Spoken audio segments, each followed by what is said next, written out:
नमस्कार, आप देख रहे हैं न्यूज इंडिया। आपके साथ मैं हूं निदा अहमद। बुलेटिन की शुरुआत करेंगे बिहार से अहम खबर के साथ। आपको बता दें कि बिहार में भूकंप के झटके महसूस किए गए हैं। जी हां, बिहार से बड़ी खबर जहां पर भूकंप के झटके महसूस किए गए हैं। अररिया, भागलपुर, पूर्णिया में धरती जो है वो कांपी है और रिक्टर स्केल पर 4.3 मापी गई है तीव्रता भूकंप की। तो बड़ी खबर, अहम खबर आपको हम बता रहे हैं कि बिहार में भूकंप के झटके महसूस किए गए हैं।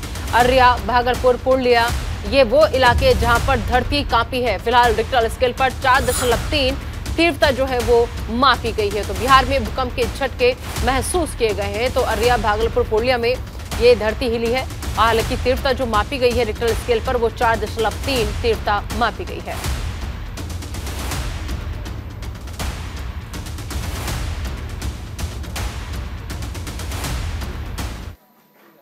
चलिए आगे बढ़ते हैं और अब बात कर लेते हैं वंदे भारत एक्सप्रेस की, क्योंकि देश को आज 14वीं वंदे भारत एक्सप्रेस मिलेगी। पीएम मोदी वीडियो कॉन्फ्रेंसिंग के जरिए हरी झंडी दिखाएंगे। राजस्थान को पहली वंदे भारत एक्सप्रेस मिलने जा रही है। दिल्ली, जयपुर, अजमेर मार्ग पर वंदे भारत चलेगी और पहले फेज में ट्रेन जो है वो जयपुर से दिल्ली कैंट के बीच चलेगी और जयपुर से दोपहर 12:30 बजे वंदे भारत एक्सप्रेस जो है वो रवाना होगी। रेल मंत्री अश्विनी वैष्णव समेत सांसद और विधायक जयपुर में इस दौरान मौजूद रहेंगे। तो देश को आज 14वीं वंदे भारत ट्रेन जो है वो मिलने जा रही है। दिल्ली जयपुर का सफर जो है वो अब आसान हो जाएगा। तो अभी कितनी, तो 12:30 बजे इस ट्रेन को हरी झंडी जो है वो दिखाई जाएगी। रेल मंत्री अश्विनी समेत सांसद जयपुर में मौजूद रहेंगे। तो देश में अभी तक 13 वंदे भारत ट्रेनें हैं। नई दिल्ली से वाराणसी वंदे भारत एक्सप्रेस है और इसके अलावा दूसरी बात करें तो नई दिल्ली से माता वैष्णो देवी कटरा वंदे भारत है। गांधीनगर से मुंबई वंदे भारत एक्सप्रेस है। इसके अलावा दिल्ली से हिमाचल प्रदेश वंदे भारत एक्सप्रेस है और साथ ही साथ अगली ट्रेन की बात करें तो चेन्नई से मैसूर वंदे भारत एक्सप्रेस है और इसके बाद नागपुर से बिलासपुर वंदे भारत एक्सप्रेस है। और इसके आगे अगर हम बात करें हावड़ से न्यू जलपाईगुड़ी की, तो यहाँ पर वंदे भारत एक्सप्रेस जो है वो फराटेदार दौड़ रही है। विशाखापट्टनम से सिकंदराबाद तक वंदे भारत एक्सप्रेस है और मुंबई से सोलापुर वंदे भारत एक्सप्रेस है। साथ ही साथ आपको बता दें कि मुंबई से शिरडी वंदे भारत एक्सप्रेस है और भोपाल से दिल्ली के हजरत निजामुद्दीन तक वंदे भारत की सेवाएं जो है वो ली जा रही है। सिकंदराबाद से तिरुपति वंदे भारत और इसके अलावा चेन्नई से कोयम्बटूर वंदे भारत और आज 14वीं वंदे भारत को भी हरी झंडी जो है वो दिखाने जा रहे हैं देश के प्रधानमंत्री नरेंद्र मोदी। चलिए आगे बढ़ते हैं और दिल्ली से इस वक्त की बड़ी खबर का रुख कर लेते हैं। रक्षा, वित्त और अर्थशास्त्र पर अंतर्राष्ट्रीय सम्मेलन होने जा रहा है। रक्षा मंत्री राजनाथ सिंह उद्घाटन करेंगे। रक्षा मंत्रालय जो है वो अंतर्राष्ट्रीय सम्मेलन को आयोजित कर रहा है। वैश्विक स्तर पर उभरती सुरक्षा संबंधी चुनौतियों पर चर्चा होगी। अमेरिका, यूनाइटेड किंगडम, जापान के प्रतिनिधि इसमें हिस्सा लेंगे। ऑस्ट्रेलिया, श्रीलंका, बांग्लादेश और केन्या के प्रतिनिधि भी इसमें यहां पर मौजूद रहेंगे। तो नई दिल्ली में आज रक्षा, वित्त एवं अर्थशास्त्र पर 3 दिवसीय अंतर्राष्ट्रीय सम्मेलन का आयोजन होने जा रहा है, जहां रक्षा मंत्री राजनाथ सिंह इस अंतर्राष्ट्रीय सम्मेलन का उद्घाटन करेंगे। आपको बता दें कि रक्षा मंत्रालय की तरफ से आयोजित इस सम्मेलन में वैश्विक स्तर पर उभरती सुरक्षा संबंधी चुनौतियों और नीतियों को लेकर चर्चा होगी और वही सम्मेलन में संयुक्त राज्य America, United kingdom, Japan, Australia, Sri Lanka, Bangladesh और केन्या के प्रतिनिधि भाग लेंगे। ये सम्मेलन रक्षा क्षेत्र में स्वदेशीकरण और आत्मनिर्भरता की दिशा में चल रहे सरकार के प्रयासों का समर्थन करने और परिवर्तनकारी सुधारों को आगे बढ़ाने पर जोर देगी।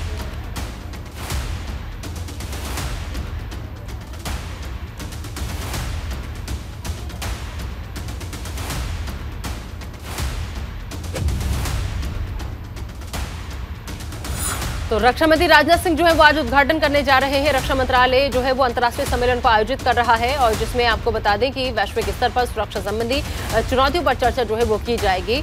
तो रक्षा, वित्त और अर्थशास्त्र पर आज सम्मेलन का आगाज होने जा रहा है और इसका उद्घाटन रक्षा मंत्री राजनाथ सिंह के हाथों होना है।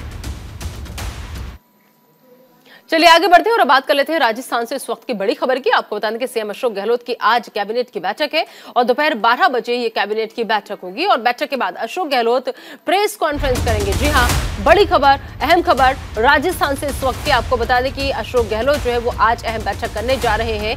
सीएम गहलोत की आज कैबिनेट की बैठक जो है वो होने जा रही है और इस बैठक के बाद प्रेस कॉन्फ्रेंस का कार्यक्रम है। कैबिनेट बैठक में लिए गए फैसलों की जानकारी वो देंगे। सचिन पायलट मसले पर भी जवाब दे सकते हैं। पायलट ने गहलोत सरकार के खिलाफ दरअसल अनशन किया था, तो राजस्थान कांग्रेस में चल रही उठापटक के बीच आज अशोक गहलोत कैबिनेट की बैठक बुलाई है और कैबिनेट की बैठक करीब दोपहर 12 बजे होगी। बैठक के बाद मुख्यमंत्री अशोक गहलोत मीडिया से रूबरू होंगे। वहीं गहलोत दोपहर 1 बजे प्रेस कॉन्फ्रेंस में कैबिनेट बैठक में लिए गए फैसलों की जानकारी देंगे।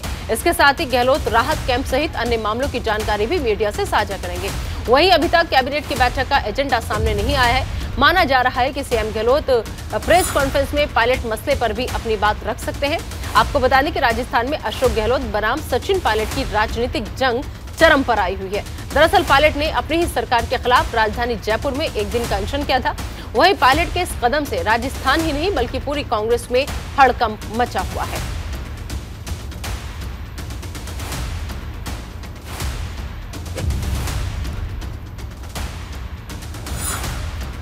तो राजस्थान से इस वक्त की बड़ी खबर, सीएम गहलोत की आज कैबिनेट की अहम बैठक जो है वो होने जा रही है और फिर बैठक के बाद गहलोत का प्रेस कॉन्फ्रेंस का कार्यक्रम है और उम्मीद है कि सारे मसलों का जवाब इस प्रेस कॉन्फ्रेंस के माध्यम से वो देंगे। दोपहर 12 बजे कैबिनेट की बैठक होगी। सचिन पायलट मसले पर भी आज जवाब दे सकते हैं अशोक गहलोत।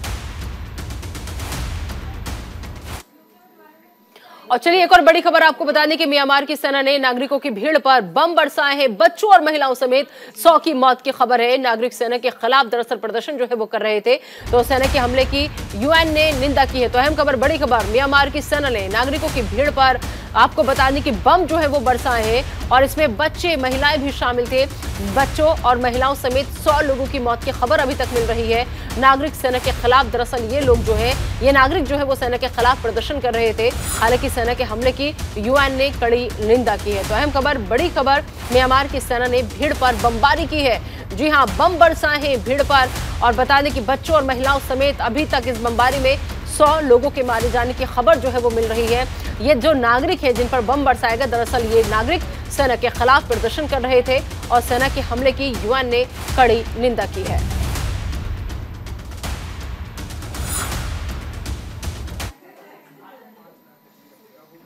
और चलिए आगे बढ़ते हैं और अब बात कर्नाटक विधानसभा चुनाव की करेंगे। बीजेपी की पहली लिस्ट जो है वो जारी हो चुकी है। पहली लिस्ट में 189 उम्मीदवारों के नामों का ऐलान कर दिया गया है। बीजेपी ने 52 नए चेहरों को टिकट दिया है, लेकिन 11 विधायक ऐसे हैं जिनका पत्ता कटा है और लिस्ट में 32 ओबीसी, 30 और एससी उम्मीदवार, 16 एसटी समुदाय के उम्मीदवार, 8 महिला उम्मीदवारों को भी टिकट दिया गया है। सीएम बम्बई शिग्गांव सीट से चुनाव लड़ेंगे। गृह मंत्री अरागा ज्ञानेंद्र तीर्थहल्ली से चुनाव लड़ेंगे। स्वास्थ्य मंत्री डॉक्टर सुधाकर को चिकबल्लापुर से टिकट मिला है। येदियुरप्पा के बेटे विजेंद्र शिकारीपुरा सीट से चुनाव लड़ेंगे। बीजेपी महासचिव सिटी रवि को चिकमगलूर से टिकट दिया गया है।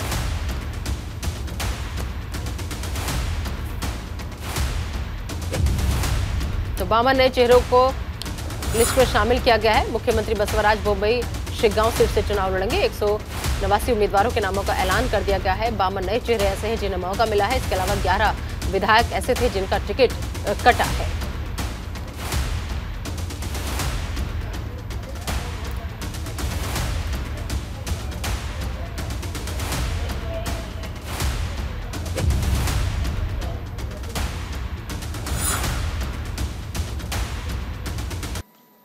और दिल्ली से एक और बड़ी खबर आप तक पहुंचा दी। आपको बता दें कि आज मनीष सिसोदिया की जमानत याचिका पर सुनवाई होनी है।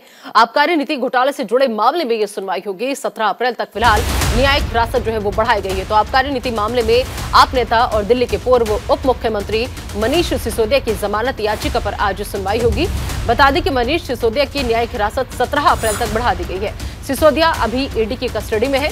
इसको पहले ईडी ने 20 मार्च को उन्हें वीडियो कॉन्फ्रेंसिंग के जरिए राउज एवेन्यू कोर्ट में पेश किया था और वहीं ईडी ने कोर्ट में कहा था कि एलजी ने जब इस मामले की शिकायत की तो सिसोदिया ने अपना फोन बदल दिया था, लेकिन एजेंसी ने उनके मोबाइल डेटा को फिर से निकाल लिया है। अब एजेंसी उनके ईमेल और मोबाइल फोन से निकाले गए डेटा का एनालिसिस कर रही है।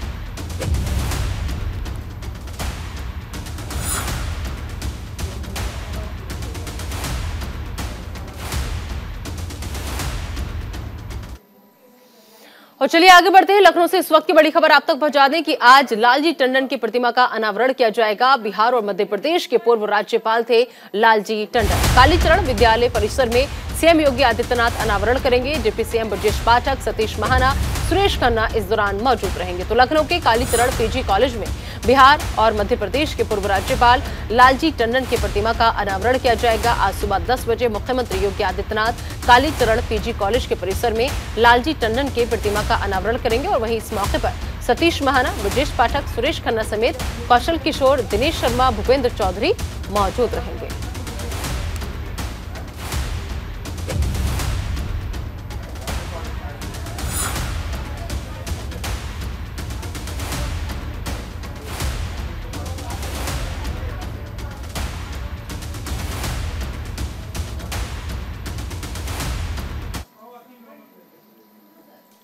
सुहेलदेव भारतीय समाज पार्टी के राष्ट्रीय अध्यक्ष ओम प्रकाश राजभर ने आखिरकार निकाय चुनाव को लेकर अपने चुनावी पत्ते खोल दिए। उन्होंने कहा कि वो अकेले दम पर उत्तर प्रदेश की सभी सीटों पर पार्टी उम्मीदवार उतारेंगे और चुनाव लड़ेंगे। ऐसे में आज सुबह 10 बजे ओम प्रकाश राजभर प्रेस कॉन्फ्रेंस करेंगे। इस दौरान वो निकाय चुनाव समेत कई मुद्दों पर जानकारी देंगे। यहाँ पर वो निकाय चुनाव में प्रथम चरण के उम्मीदवारों की सूची जारी कर सकते हैं। वहीं सूत्रों से मिली जानकारी के मुताबिक सुबह सपा लखनऊ, वाराणसी, गोरखपुर, कानपुर, गाजियाबाद में महापौर पद का भी चुनाव लड़ेगी। इसके अलावा कुछ अन्य नगर निगम में भी महापौर प्रत्याशी उतारेगी।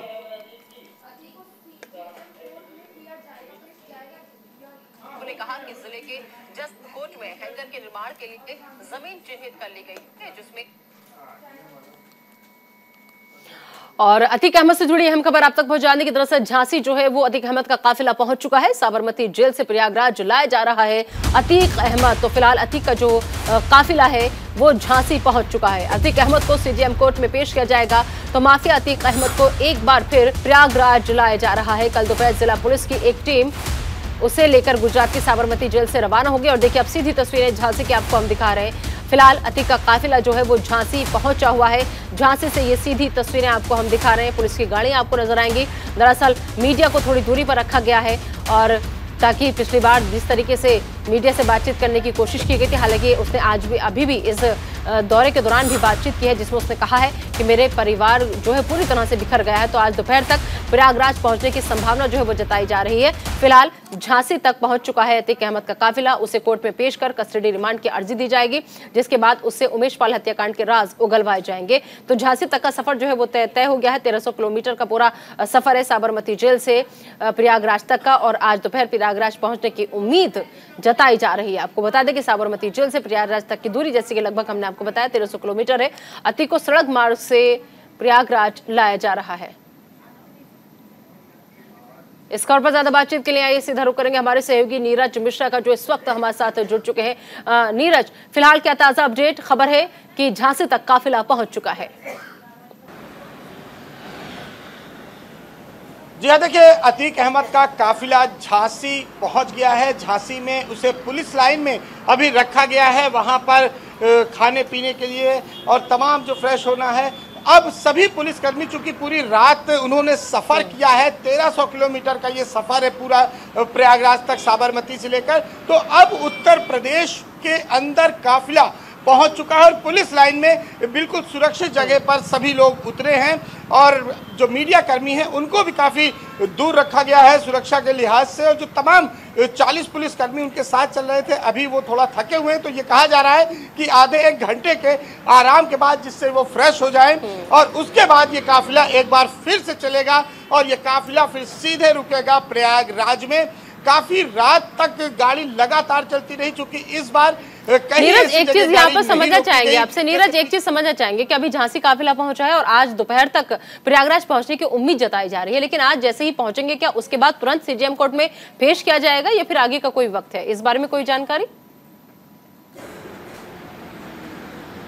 जी आज ही सीजेएम कोर्ट में पेश किया जाएगा, क्योंकि कहा जा रहा है 2 बजे के आसपास का वो वक्त होगा जब पुलिस पहुंच जाएगी सीजेएम कोर्ट सीधे अतीक अहमद को लेकर। और पुलिस चाहती है कि उसकी पुलिस कस्टडी रिमांड मिले, जिससे उन तमाम जो रहस्य अभी छुपे हुए हैं उनसे पर्दा उठे, तो करीब 2 से 2.5 का वो वक्त होगा जब सीजीएम कोर्ट पुलिस सीधे लेकर वहां पहुंच जाएगी और उसके बाद कोर्ट की कार्रवाई के बाद ही ये बात पता चलेगी कि अतीक अहमद नैनी जेल में जाएगा या फिर वापस साबरमती जेल भेज दिया जाएगा। लेकिन कुल मिलाकर पूरी सुरक्षा के साथ, पूरी मुस्तैदी के साथ उत्तर प्रदेश पुलिस के जवानों ने साबरमती से लेकर झांसी तक का सफर तय कर लिया है अतीक अहमद को लेकर। अतीक अहमद डरा भी हुआ है, जिस तरह उसने बयान दिया कि उसका पूरा परिवार जिसका जिक्र आप कर रहे हैं बयान का, कि वो जब उसने बयान भी दिया परिवार का जिक्र किया। नीरज, हम चाहेंगे कि एक बार अपने दर्शकों को वो बयान सुनवा दे कि जब वो बूंदी पहुंचा तो उसने क्या कहा था।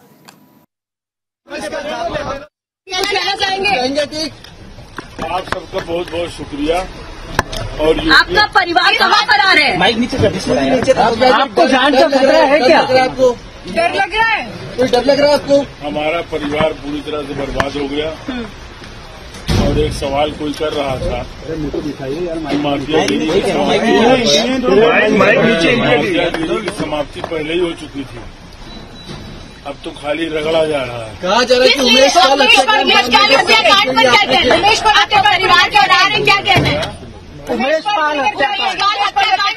पाल हत्याकांड जेल में क्या जानू भाई,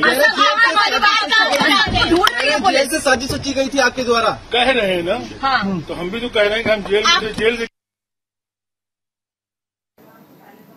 बिल्कुल। तो सुना आपने कि अतीक जो है वो लगातार ये कह रहा है कि माफियागिरी तो पहले ही समाप्त हो चुकी थी और रगड़ा अब जा रहा है। और नीरज हमारे साथ, हमारे सहयोगी लगातार बने हुए हैं। नीरज, जिस तरीके से अब जो ये बयान सामने आए हैं, सुर बदले हुए नजर आ रहे हैं, टोन बहुत ज्यादा डाउन थी। मतलब जो डर कहा जा रहा है कि डॉन अब डर रहा है, वो डर अब साफ साफ दिखाई दे रहा है, क्योंकि अब परिवार की चिंता सता रही है कि मेरा परिवार बिखर गया है, बर्बाद हो गया है।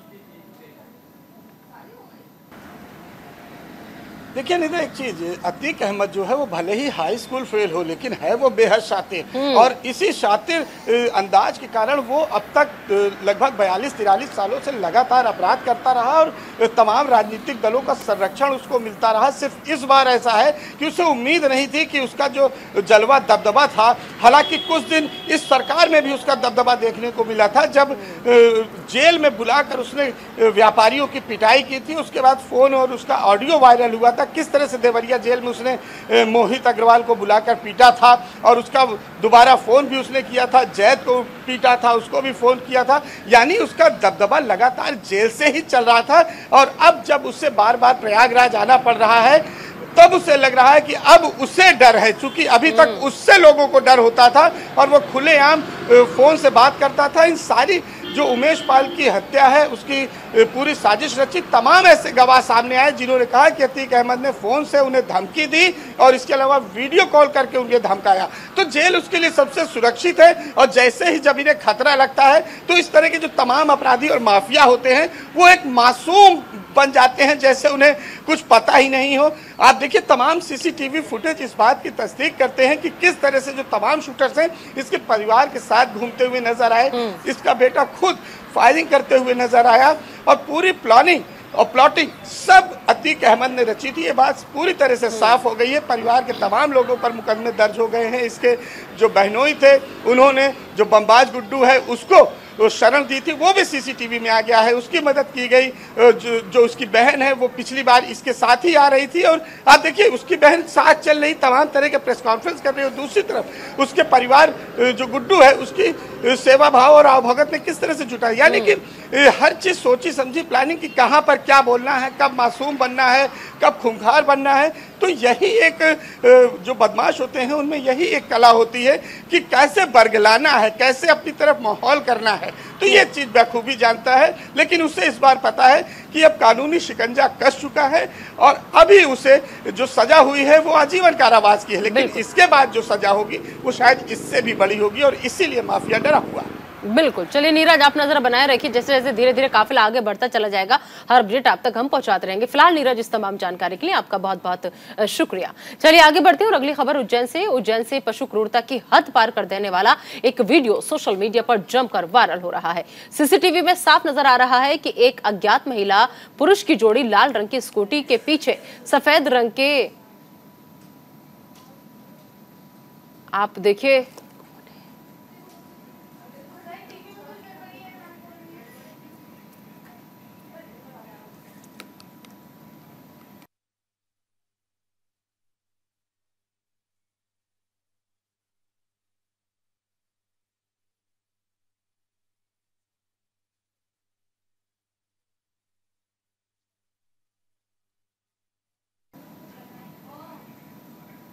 और चलिए आगे बढ़ते हैं और अब बात झारखंड की। झारखंड के दुमका में कोरोना के बढ़ते संक्रमण के लक्षणों को देखते हुए दुमका के स्वास्थ्य विभाग ने तैयारी शुरू कर दी है। वहीं अस्पतालों ने कोरोना से बचाव के लिए तैयारियां पूरी कर ली है। वहीं कोविड वार्ड दुमका के पुराने अस्पताल के एक कमरे को बनाया गया है जो 13 बेडों की क्षमता वाला है। कोविड वार्ड के सभी बेडों के पास पाइपलाइन से ऑक्सीजन पहुंचाया गया है। सभी बेडों में वेंटिलेटर की भी सुविधा है। वार्ड वातानुकूलित है और साफ सफाई की पूरी व्यवस्था है।